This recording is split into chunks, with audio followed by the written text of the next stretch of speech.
It all started with Mega Evolutions. The idea of taking an old Pokemon and redesigning it.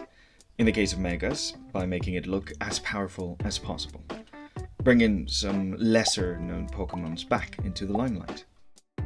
Then, in Generation 7, when we traveled to the islands of Alola, we got introduced to regional forms, which now, 2 generations later, have become a staple of the series. With Galar came Gigantamax Pokemon, turning certain species into colossal versions of themselves, and now, with Generation 9 and Paldea, a new form of redesign, Paradox Pokemon. Hi everyone, I'm Gonzalo, and today we're going to be taking some of the most disliked Pokemon of all time and trying to breathe new life into their designs by turning them into past Paradox Pokemon. We are starting with Vanilluxe, cited by many as one of the laziest designs in the now over 1020 Pokemon. Vanilluxe was introduced in Generation 5 as the final evolution of a 3-stage line. For many, this line was doomed from the start, with its simple concept of an ice-type ice cream. I personally find the line cute, if a little forgettable, but I can see where its critics are coming from. I'm not a big fan of the add another one method of evolution we see in Pokemon like Magneton, Dugtrio, Masshold, and Dodrio. That being said, I find its first stage, Vanillite, very adorable, and I very much disagree with the people who dislike it for being based on an inanimate object, or as the fandom refers to them, Objectimon. I think the concept itself has untapped potential, and it would have been nice to see it taken in a different direction.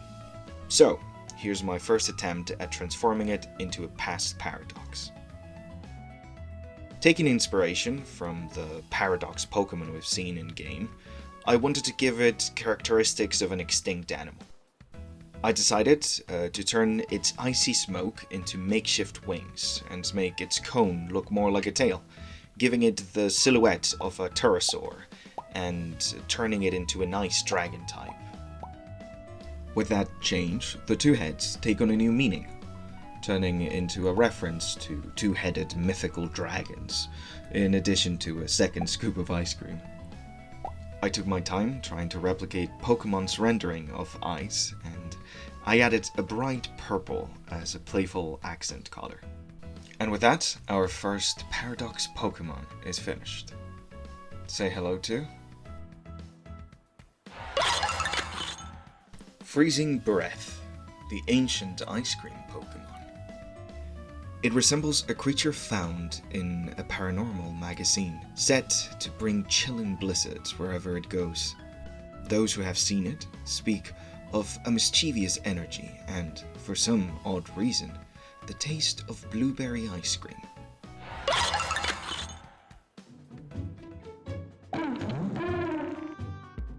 So, here we have another Pokemon from the 5th generation, Garbodor.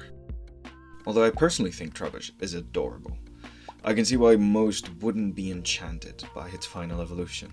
After all, it's the literal trash Pokemon. Let's see what we can do to transform this Pokemon, while hopefully making it look more appealing. To start off with, I experimented with turning it into a bear-like creature, inspired by its bipedal stance. But I couldn't quite figure out how to incorporate that garbage aspect. Garbage is a fairly modern phenomenon, only becoming an issue that threatens the environment fairly recently. And so it was hard to think up what an ancient version of that could look like. The recent Minecraft update made me think of shards, piles of discarded pods and ancient broken shards. This led me to Glyptodons, Ice Age megafauna, reminiscent of modern-day armadillos and giant rodents. I ran with the idea, turning Garbodor into a quadruped and stacking piles of broken shards on its back, reusing discarded tiles to build its own armor. I played around with the design of its ears and ended up turning them into a homage of Trubbish, and once that was done, it was just a case of doing the line art. I'm not going to lie, this is my least favorite part of the process. While you're sketching, you get to ideate and experiment, you focus on the big shapes and forms, you go back and forth, carving out your character silhouette. Line art is mostly defining those decisions you've already made, so I get bored real quick. Especially with the Pokemon style having such thin lines, they take a while. The one good thing about lines this clean is that it's as easy as using a bucket tool and your sketch is completely filled. Moving on to color, given how different the silhouette of the Pokemon was from Garbodor, I kept the colors fairly similar. I made them slightly brighter, but I wanted it to be recognizable despite all of the changes. I will say the pink and blue worked very well for the shards, and it ended up inspiring its name. Stomping Shards, the armored mosaic Pokemon. Similar to a creature once seen in a paranormal magazine, it seems to be aggressive and highly territorial. It makes its home near sites of archaeological significance, decorating itself with the broken remains of civilizations long past.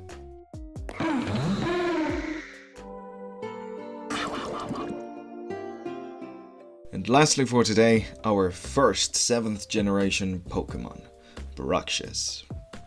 Ignoring that I totally forgot to record the first sketching phase, this, I think, is my favorite of the bunch. Bruxish is one of those Pokemon that seems designed to put you off with its fish lips and permanent grin. But what if we turn those lips into a toothy and powerful jaw, much like the extinct predator Dunkleosteus? Keeping its sassy look is absolutely essential, and I wanted to play with it by making it shiny and mesmerizing, implying that it uses its sparkling, distractingly colorful scales to confuse its prey. I go back and forth on it a lot, drawing a scar on its body, changing the different colors of the fins, and later on, after the reveal, you'll see that I changed it to have gemstone encrusted between its scales. I will say the vibrant colors made this one the most fun to work on, by far. Say hello to Gleaming Mandibles, the hypnotizing scales Pokemon. Very similar to a crude drawing found in a paranormal magazine, it shines its gemstone-encrusted scales to confuse and entice its future prey. It will confidently swim around a target right before crushing it with its powerful mouth. Well, that's it folks, that's the first video. Thank you for watching. As you can see, it's my first time doing one of these, so if there's anything that you'd like me to work on, or any future projects that you want to see from me, just let me know. Thank you so much.